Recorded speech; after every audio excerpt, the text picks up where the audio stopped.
YouTube ನಲ್ಲಿರುವಂತಹ ಎಲ್ಲ ವಿಡಿಯೋಸ್ಗಳನ್ನ ನೋಡಬೇಡಿ ಅಂತ ಯೂಟ್ಯೂಬ್ ನಲ್ಲೇ ನೂರಾರು ವಿಡಿಯೋಸ್ಗಳಿರುವಂತಹ ನಾನು ಹೇಳ್ತಾ ಇದ್ದೇನೆ.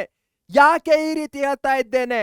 ಯೂಟ್ಯೂಬ್ ನಲ್ಲಿ ಯಾವುದನ್ನ ನೋಡಬೇಕು, ಯಾವುದನ್ನ ಬಿಡಬೇಕು, ನಿಮ್ಮ ಪರ್ಫೆಕ್ಟ್ ಪ್ಲಾನ್ ಏನಾಗಿರ್ಬೇಕು ಅಂತ ಹೇಳ್ತೇನೆ. ನಾನು ನಿಮ್ಮ ಪರೀಕ್ಷೆಯ teacher Adarsh sir. Simple. YouTube ಅನ್ನ ನೋಡಬೇಡಿ ಅಂತ ಹೇಳಲಿಕ್ಕೆ ಕಾರಣ ಏನು, ಹಾಗೆ ಏನನ್ನ ನೋಡಬೇಕು? ಸಿಂಪಲ್ ಆಗಿ, ಫಾರ್ ಎಕ್ಸಾಂಪಲ್ ನೀವು SSLC ಅಲ್ಲಿ ಇದ್ದೀರಾ ಅನ್ಕೊಳ್ಳೋಣ. ನಾನು SSLC ಅಂತ ಸರ್ಚ್ ಮಾಡ್ತೇನೆ. SSLC ಅಂತ ಸರ್ಚ್ ಮಾಡಿದ ಕೂಡಲೇ ಸಾವಿರಾರು ವಿಡಿಯೋಸ್ಗಳು ಬರುತ್ತೆ, ನಮ್ಮ ಪರೀಕ್ಷೆದು, ಬೇರೆ ಬೇರೆ ಚಾನಲ್ಸ್ದು. ಈ ರೀತಿ ನಾನು ಇವತ್ತು ಈ ವಿಡಿಯೋ ನೋಡ್ತೇನೆ. SSLC ಕರ್ನಾಟಕ ಅಂತ ಹಾಕೋಣ, ಮಲಯಾಳಮೇ ಹೆಚ್ಚಿಗೆ ಬರ್ತಿದೆ. ಸೊ SSLC ಕರ್ನಾಟಕ ಅಂದ ಕೂಡಲೇ ಪರೀಕ್ಷೆ, ಅದು ಬೇರೆ ಬೇರೆ ಚಾನಲ್ಸ್ಗಳು, ಬೇರೆ ಬೇರೆ ವಿಡಿಯೋಸ್ಗಳು. ಒಬ್ರು ಒಂದು ಸ್ಟ್ರಾಟಜಿ ಹೇಳ್ತಾರೆ, ಮತ್ತೊಬ್ರು ಮತ್ತೊಂದು ಸ್ಟ್ರಾಟಜಿಯನ್ನು ಹೇಳ್ತಾರೆ. ನೀವು ಯೂಟ್ಯೂಬಿನ ಎಲ್ಲ ವಿಡಿಯೋಸ್ಗಳನ್ನ ಫಾಲೋ ಮಾಡ್ತಾ ಕೂತ್ರೆ 80% ಹೋಗ್ಲಿ 30% ಸಹ ಬರಲ್ಲ. ಯಾಕೆ ಹೇಳ್ತಾ ಇದ್ದೇನೆ ಇದನ್ನ? ನಾನೊಬ್ಬನೇ ಹೇಳ್ತಾ ಇಲ್ಲ, ಒಂದು ಎಕ್ಸಾಂಪಲ್ನ ಮುಖಾಂತರ ತೋರಿಸ್ತೇನೆ ಯಾಕೆ ಇದು ನಿಮ್ಮನ್ನ ಇಂಪ್ಯಾಕ್ಟ್ ಮಾಡತ್ತೆ ಅಂತ.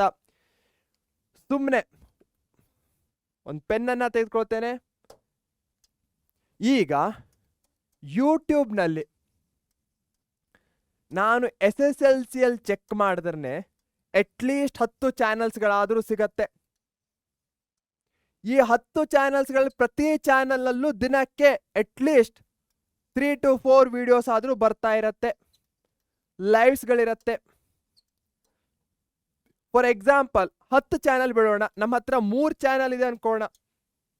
ನಾವು 3 ಚಾನಲ್ ಅನ್ನ ನೋಡ್ತಾ ಇದ್ದೇವೆ, ದಿನಕ್ಕೆ ಇಷ್ಟೆಲ್ಲ ಕನ್ಸ್ಯೂಮ್ ಮಾಡ್ತಾ ಇದ್ದೇವೆ, ತೆಗೆದುಕೊಳ್ತಾ ಇದ್ದೇವೆ. ಬಟ್ ನಾವು ನಮ್ಮ ಮೇಲೇ ಸೆಲ್ಫ್ ವರ್ಕ್ ಮಾಡಲಿಕ್ಕೆ ಟೈಮ್ ಇಲ್ಲ ಅಂದ್ರೆ ಏನೂ ಉಪಯೋಗ ಇಲ್ಲ. ಅದಲ್ಲದೆ ಒಂದು ಚಾನಲ್ ಹೇಳ್ತಾರೆ PYQsಗಳನ್ನ ಮಾಡಿ, ಮತ್ತೊಂದು ಚಾನಲ್ ಹೇಳ್ತಾರೆ PYQs ಮಾಡಬೇಡಿ, ಮತ್ತೊಂದು ಚಾನಲ್ ಹೇಳ್ತಾರೆ LBS ಮಾಡಿ. ನಿಮಗೆ ಕನ್ಫ್ಯೂಷನ್ ಆಗತ್ತೆ, ಏನು ಓದಬೇಕು ಏನು ಬಿಡಬೇಕು ಅಂತಾನೆ ಗೊತ್ತಾಗಲ್ಲ. ಅದಕ್ಕೆ ನಾನು ಹೇಳೋದೇನು, ಒಂದು ಚಾನಲ್ ಅನ್ನ ಪರ್ಫೆಕ್ಟ್ ಆಗಿ ಫಾಲೋ ಮಾಡಿ. ಆ ಚಾನಲ್ ಯಾವುದು ಅಂತ ಕಮೆಂಟ್ ಬಾಕ್ಸಲ್ಲಿ ತಿಳಿಸಿ.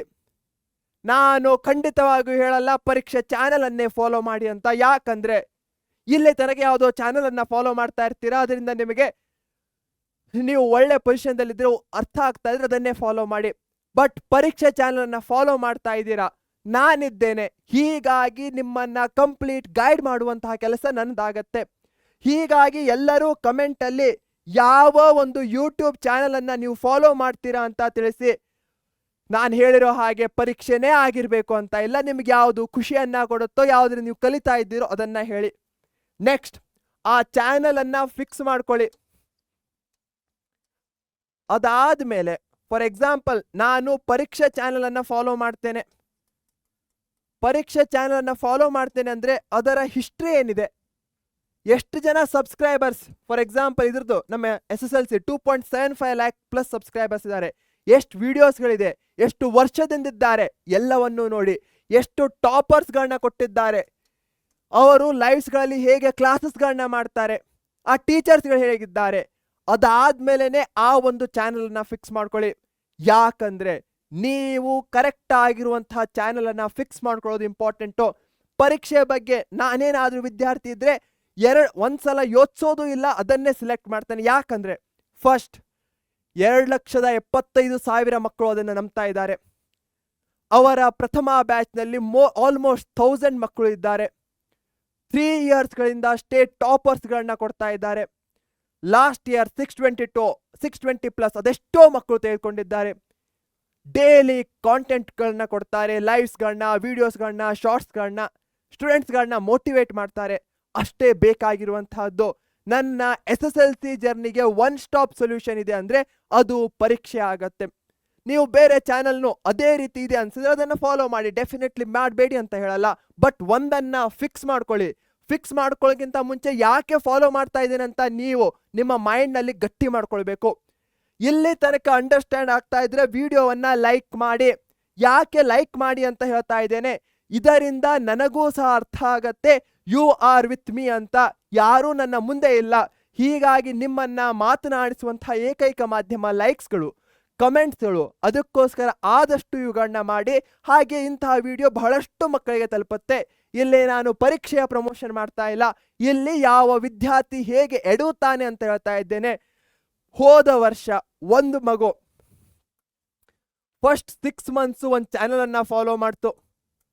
ಬಟ್ ಅದಾದ್ಮೇಲೆ ಆ ಚಾನಲ್ನಿಂದ ಆ ಮಗುವಿಗೆ ರಿಸಲ್ಟ್ಸ್ಗಳು ಬರಲಿಲ್ಲ. ಅದಾದ್ಮೇಲೆ ಪರೀಕ್ಷೆಗೆ ಸ್ವಿಚ್ ಆಯಿತು. ಆ ಪರೀಕ್ಷೆಗೆ ಸ್ವಿಚ್ ಆಗೋ ತನಕ ಸ್ವಲ್ಪ 6 ತಿಂಗಳು ಡ್ಯಾಮೇಜ್ ಆಗಿಬಿಡುತ್ತು. ಆ ರೀತಿ ನಿಮ್ಗೆ ಆಗೋದು ಬೇಡ. ನಿಮಗೆ ಯಾವ ಚಾನಲ್ ಭರವಸೆ ಇದೆಯೋ, ಅದನ್ನ ಟ್ರಸ್ಟ್ ಇದೆಯೋ ಅದನ್ನ ಒಂದ್ಸಲ ವೆರಿಫೈ ಮಾಡ್ಕೊಳ್ಳಿ, ಅದಾದ್ಮೇಲೆ ಮುಂದೆ ಹೋಗಿ.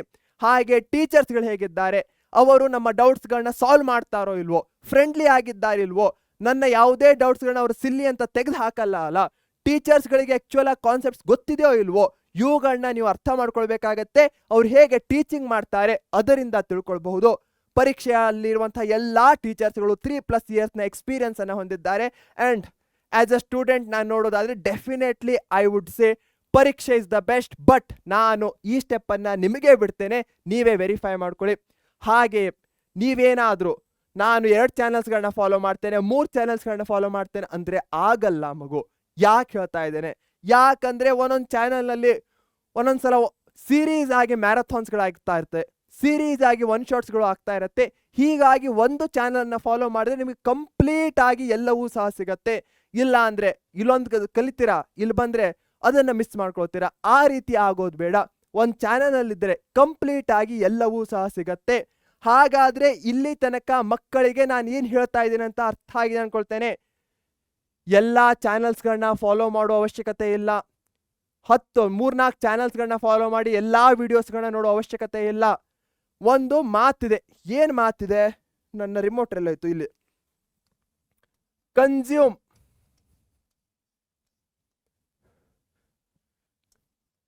ಕನ್ಸ್ಯೂಮ್ ಏನು ಮಾಡ್ತೇವೋ ನಾವೇನು, ಯಾವುದು ಫಾರ್ ಎಕ್ಸಾಂಪಲ್ ಡಿಜಿಟಲ್ ಮೀಡಿಯಾದಲ್ಲಿ ಎಷ್ಟು ಕನ್ಸ್ಯೂಮ್ ಮಾಡ್ತೇವೋ ಅದು ಸೆಲ್ಫ್ ಟೈಮ್ಗಿಂತ ಕಡಿಮೆ ಇರಬೇಕು. ಫಾರ್ ಎಕ್ಸಾಂಪಲ್ ನಾನು 1 hour ವಿಡಿಯೋ ನೋಡಿದ್ದೇನೆ ಅಂದರೆ ಅದಾದ್ಮೇಲೆ ಅಟ್ಲೀಸ್ಟ್ 1.5 hour ನಾನು ಸೆಲ್ಫ್ ಆಗಿ ಸ್ಟಡಿ ಮಾಡಬೇಕು. ಅದಕ್ಕೋಸ್ಕರನೇ ಥ್ರೂ ಔಟ್ ದ ಪರೀಕ್ಷೆ ಎಲ್ಲ ವಿಡಿಯೋಸ್ಗಳು ಹೇಳ್ತಾ ಇರ್ತೇನೆ, 3 hours ಮಿನಿಮಮ್ ಆಗಿ ನೀವು ಖುದ್ದಾಗಿ ಓದಿ, ನಿಮ್ಮ ಮೇಲೆ ಟೈಮನ್ನು ಸ್ಪೆಂಡ್ ಮಾಡಿ. ಇದಕ್ಕಿಂತ ಬೆಸ್ಟ್ ಆಗಿರುವಂತಹದ್ದು ಯಾವುದೂ ಇಲ್ಲ. 3 hour ಮಿನಿಮಮ್ ಟೈಮನ್ನು ಸ್ಪೆಂಡ್ ಮಾಡಿ ನಿಮ್ಮ ಮೇಲೆ, ಇದಕ್ಕಿಂತ ಬೆಟರ್ ಆಗಿರುವಂತಹದ್ದು ಯಾವುದೂ ಇಲ್ಲ. ಹಾಗೆಯೇ ಈ ಯೂಟ್ಯೂಬಲ್ಲಿರುವಂಥದ್ದೆಲ್ಲವನ್ನೂ ನೀವು ಯಾವುದು ಇಂಪಾರ್ಟೆಂಟ್ ಇದೆ, ಏನು ಬೇಕು ಅದರ ಅಕಾರ್ಡಿಂಗ್ ಹೋಗಿ. ಫಾರ್ ಎಕ್ಸಾಂಪಲ್ ಯಾವುದೋ ಒಂದು ವಿಡಿಯೋ ನಿಮ್ಗೆ ಅಷ್ಟೊಂದು ರಿಲೇಟೇಬಲ್ ಅನಿಸಿಲ್ಲ ಅಂದರೆ ಇಟ್ಸ್ ಓಕೆ, ನೆಕ್ಸ್ಟ್ ಯಾವಾಗ ವೆರಿ ಇಂಪಾರ್ಟೆಂಟ್ ಆಗಿರುತ್ತೋ ಅದ್ರ ಮೇಲೆ ನೋಡಿ. ಎಲ್ಲವನ್ನೂ ನೋಡ್ತಾ ಕೂತ್ಕೊಳ್ತೇನೆ ಅಂದರೆ ಆಗಲ್ಲ. ಇದು ಅರ್ಥ ಆಗಿದೆ ಅನ್ಕೊಳ್ತೇನೆ. Very very important. ಬಹಳಷ್ಟು ಮಕ್ಕಳು ನಾನು ಯೂಟ್ಯೂಬನ್ನು ಪ್ರತಿದಿನ ನೋಡ್ತಾ ಇದ್ದೇನೆ, ಓದ್ತಾ ಇದ್ದೇನೆ. ಇಲ್ಲ ಮಗು, ನೀವು ಯೂಟ್ಯೂಬನ್ನು ನೋಡ್ತೀರಾ, ಅದಾದ್ಮೇಲೆ ಸೆಲ್ಫ್ ಸ್ಟಡಿ ಮಾಡಬೇಕು, ಇಲ್ಲ ಅಂದರೆ ಆಗಲ್ಲ. ಇದು ಕಟ್ಟು ಸತ್ಯ, ಇದೆ ನಿಜವಾದ ಸತ್ಯ. ಬೇರೆಯವರು ಬಂದು ಹೇಳಬಹುದು ನನ್ನ ಯೂಟ್ಯೂಬನ್ನು ಒಂದನ್ನೇ ಫಾಲೋ ಮಾಡಿ ಒಂದು ವಿಡಿಯೋ 625 ಆಗತ್ತೆ, ಎಕ್ಸಾಮ್ ಲಾಸ್ಟ್ ಮೂಮೆಂಟಲ್ಲಿ ಬಂದು ಹೇಳ್ತಾರೆ. ಬಟ್ ನಾವು ಸಹ ಅದೇ ರೀತಿ ಹೇಳ್ಬೋದು, ಒಂದಿನದಲ್ಲಿ ಓದಿ 625 ತೆಗೆದುಕೊಳ್ತೀರಾ ಅಂತ. ಬಟ್ ಆ ಒಂದಿನದಲ್ಲಿ ಓದಿ 625 ತೆಗೆದುಕೊಳ್ಳಿಕ್ಕೆ ನಿಮಗೆ ಪ್ರಯರ್ ನಾಲೆಜ್ ಇರಬೇಕಾಗತ್ತೆ. ಲಾಸ್ಟ್ ಮೂಮೆಂಟಲ್ಲಿ ಬಂದು ಕೇವಲ ನಮ್ಮ ಪರೀಕ್ಷೆ ಅಷ್ಟೇ ಅಲ್ಲ, ಎಲ್ಲ ಚಾನಲ್ಸ್ಗಳಲ್ಲೂ ನಾನು ಸಹ ನೋಡ್ತೇನೆ, ನಾನು ಸಹ ವಿಡಿಯೋಸ್ಗಳನ್ನ ಮಾಡೇ ಹಾಕ್ತೇನೆ. ಏನಂದರೆ ಈ ಒಂದು ದಿನ ಓದಿ 625 ತೆಗೆದುಕೊಳ್ಳಿ, ಈ ಒಂದು ವಿಡಿಯೋ ನೋಡಿ ಆಗತ್ತೆ ಅಂತ. ಆ ರೀತಿ ಆಗೋದು ಬಹಳಷ್ಟು ಕಷ್ಟ ಆಗತ್ತೆ, ಬಹಳಷ್ಟು ಲಕ್ ಬೇಕಾಗತ್ತೆ. ಬಟ್ ಈಗಲಿಂದಲೇ ಎಫರ್ಟ್ಸ್ಗಳನ್ನ ಹಾಕಿದ್ರೆ 3 hours ಸೆಲ್ಫ್ ಸ್ಟಡಿಯನ್ನು ಮಾಡಿದ್ರೆ, ಯಾವುದ್ರ ಮೇಲೆ ಫೋಕಸ್ ಮಾಡಬೇಕು ಅಂತ ಕರೆಕ್ಟಾಗಿ ಗೊತ್ತಾದರೆ ನೀವು ಡೆಫಿನೆಟ್ಲಿ ಆ 625 ಸ್ಕೋರ್ ಮಾಡ್ತೀರಾ. ಸಿಂಪಲ್. ಇಲ್ಲಿ ತನಕ ಹೇಳಿದ್ದೆಲ್ಲವೂ ನಿಮ್ಮ ತಲೆಯಲ್ಲಿದೆ ಅನ್ಕೋಣ. ಹಾಗಾದ್ರೆ ನಿಮ್ಮ ಗೋಲ್ ಏನಿದೆ ಅದನ್ನ ಕಮೆಂಟ್ ಅಲ್ಲಿ ಹಾಕಿ. ಗೋಲು 99% 625 ತೆಗೆದುಕೊಳ್ಳೋದು, 90% 80% ಏನು ಅಂತ ನೀವು ಕಮೆಂಟ್ ಬಾಕ್ಸ್ ಅಲ್ಲಿ ಹಾಕಿ. ನಿಮ್ಮ ಕಮೆಂಟಿಗೋಸ್ಕರ ಕಾಯ್ತಾ ಇರ್ತೇನೆ. ನಿಮ್ಮ ಗೋಲ್ ಏನಿದೆ ಬೇಗನೆ ತಿಳಿಸಿ. 4 ಆಪ್ಷನ್ಸ್ಗಳು ತಿಳಿಸಿದ್ರಾ? ಹಾಗೆಯೇ ಯೂಟ್ಯೂಬ್ನಲ್ಲಿ ನನ್ನ ವಿಡಿಯೋಸ್ಗಳನ್ನ ನೋಡ್ತೀರಾ ಅನ್ನೋ ಭರವಸೆ ನನಗಿದೆ. ಯಾಕಂದ್ರೆ ಇದರಿಂದ ಡೆಫಿನೆಟ್ಲಿ ನಮ್ಮ ಪರೀಕ್ಷೆ ವಿಡಿಯೋಸ್ಗಳನ್ನು ನೋಡ್ತೀರಾ. ಯಾಕಂದ್ರೆ ಇದರಿಂದ ನಿಮಗೆ ಬಹಳಷ್ಟು ನಾಲೆಜ್ ಸಿಗತ್ತೆ ಅನ್ನೋ ಭರವಸೆ ನನಗಿದೆ. ನೋಡ್ತೀರಾ ತಾನೆ? ಹಾಗೆ ಯಾವುದೇ ಚಾನೆಲ್ ಅನ್ನ ನೋಡಿದ್ರು ಕಂಪ್ಲೀಟ್ ಆಗಿ ನಂಬಿ ಟ್ರಸ್ಟ್ ಮಾಡಿ. ಅದಕ್ಕಿಂತ ಮುಂಚೆ ಆ ಚಾನೆಲ್ ಅನ್ನ ಟ್ರಸ್ಟ್ ಮಾಡಬಹುದಾ ಅಂತ ಚೆಕ್ ಮಾಡ್ಕೊಳ್ಳಿ. ಅದಾದ್ಮೇಲೆ ಪೂರ್ತಿಯಾಗಿ ನಂಬಿ. ಆ್ಯಂಡ್ ಎಸ್, ಯಾರ್ಯಾರು ನಮ್ಮ ಪ್ರಥಮ ಬ್ಯಾಚಿಗೆ ಜಾಯ್ನ್ ಆಗಿಲ್ವೋ 30 ಕೂಪನ್ಸ್ಗಳು ಆಲ್ರೆಡಿ ಹೋಗಿದೆ, 50 ಕೂಪನ್ಸ್ಗಳು ರಿಮೈನಿಂಗು. ಸಿಂಪಲ್, ಪ್ರಥಮ ಬ್ಯಾಚ್ ಅಂದ್ರೆ ಏನು? ಡೈಲಿ ಲೈವ್ ಕ್ಲಾಸಸ್ಗಳು ಆಗತ್ತೆ. LBA PYQs ಎಲ್ಲವನ್ನೂ ಸಹ ಕವರ್ ಮಾಡ್ತೇವೆ. ನಿಮ್ಮ FA2 ಎಕ್ಸಾಮ್, S7 ಎಕ್ಸಾಮ್ ಬೇಕಾದಂಥ ಫುಲ್ ರಿವಿಷನ್ಸ್ಗಳನ್ನ ಪ್ರೊವೈಡ್ ಮಾಡ್ತೇವೆ. ಡೌಟ್ ಸಾಲ್ವಿಂಗ್ ಕ್ಲಾಸಸ್ಗಳಲ್ಲಿ ಮಾಡ್ತೇವೆ. ಪ್ರಥಮ ಕೋರಲ್ಲಿ ಮ್ಯಾಥಮೆಟಿಕ್ಸ್, ಸೈನ್ಸ್, ಸೋಷಿಯಲ್ ಸೈನ್ಸ್ ಸಿಗ್ತಾ ಇದೆ. ಎಷ್ಟಕ್ಕೆ? 1499ಗೆ. ಕೋರ್ ಪ್ಲಸ್ ಅಲ್ಲಿ ಈ 3 ಸಬ್ಜೆಕ್ಟ್ಸ್ಗಳ ಜೊತೆಗೆ ಕನ್ನಡ ಮತ್ತು ಇಂಗ್ಲಿಷ್ ಎರಡೂ ಕಡೆ ಫಸ್ಟ್ ಲ್ಯಾಂಗ್ವೇಜ್, ಸೆಕೆಂಡ್ ಲ್ಯಾಂಗ್ವೇಜ್ ಸಿಗ್ತಾ ಇದೆ. ಅದು 1799ಗೆ ಸಿಗ್ತಾ ಇರುವಂತಹದ್ದು. Limited offer. ಎಲ್ಲಿ ಕ್ಲಿಕ್ ಮಾಡ್ತೀರಾ? ಕಮೆಂಟ್ ಅಲ್ಲಿ, ಹಾಗೆ ನಮ್ಮ ಡಿಸ್ಕ್ರಿಪ್ಷನ್ ಬಾಕ್ಸ್ ನಲ್ಲೂ ಸಹ ಇರುತ್ತೆ. ಅದ್ರ ಮೇಲೆ ಕ್ಲಿಕ್ ಮಾಡಿ. ಅದಾದ್ಮೇಲೆ ನಮ್ಮ ಪ್ರಥಮ ಬ್ಯಾಚ್ ಅನ್ನ ಜಾಯ್ನ್ ಆಗಿ ನಿಮ್ಮ mobile number, OTP, Google pay, phone pay ಯಾವುದರ ಮುಖಾಂತರ ಸಹ ಜಾಯ್ನ್ ಆಗ್ಬಹುದು. ಇದು ತಿಂಗಳದ್ದಲ್ಲ, ಇದು ವರ್ಷದ್ದಾಗಿರುವಂತಹದ್ದು. ನಿಮ್ಮ ಪೂರ್ತಿ ಸಿಲೆಬಸ್ ಅನ್ನ ನಾವು ಕವರೇಜ್ ಮಾಡ್ತೇವೆ. ಹಾಗೆ ಒಂದು ಸಬ್ಜೆಕ್ಟಿಗಲ್ಲ, ಇದರಲ್ಲಿ 5 ಸಬ್ಜೆಕ್ಟ್ಸ್ಗಳು ಸಿಗ್ತಾ ಇದೆ. ಇದರಿಂದಲೇ ನೀವು ಅರ್ಥ ಮಾಡ್ಕೊಳ್ಬಹುದು ಎಷ್ಟೊಂದು ಇಂಪಾರ್ಟೆಂಟು ಪ್ರಥಮ ಕೋರ್ ಪ್ಲಸ್ ಬ್ಯಾಚ್ಗಳು ಅಂತ. ಯಾಕಂದ್ರೆ ಇದೇ ಬ್ಯಾಚ್ನಿಂದ ಹೋದ ವರ್ಷ ಸುಬ್ರಹ್ಮಣ್ಯ ಅಂತ ಸ್ಟೂಡೆಂಟ್ಸ್ಗಳು 622, ಅದೆಷ್ಟೋ ಮಕ್ಕಳು 620+ ಅನ್ನ ಸ್ಕೋರ್ ಮಾಡಿದ್ದಾರೆ. ಹೀಗಾಗಿ ಡೆಫಿನೆಟ್ಲಿ ನೀವು ಟ್ರಸ್ಟ್ ಮಾಡಬಹುದು. ನಾನಂತೂ ಡೆಫಿನೆಟ್ಲಿ ಅಲ್ಲಿ ಇರ್ತೇನೆ ಟೀಚ್ ಮಾಡಲಿಕ್ಕೆ. ಹಾಗಾದ್ರೆ ನಮ್ಮ ಪರೀಕ್ಷಾ ಚಾನಲ್ ಅನ್ನ ಇನ್ನೂ ಸಬ್ಸ್ಕ್ರೈಬ್ ಮಾಡಿಲ್ಲ ಅಂದ್ರೆ ಈಗಲೇ ಸಬ್ಸ್ಕ್ರೈಬ್ ಮಾಡಿ. Take care. Thank you. Bye bye.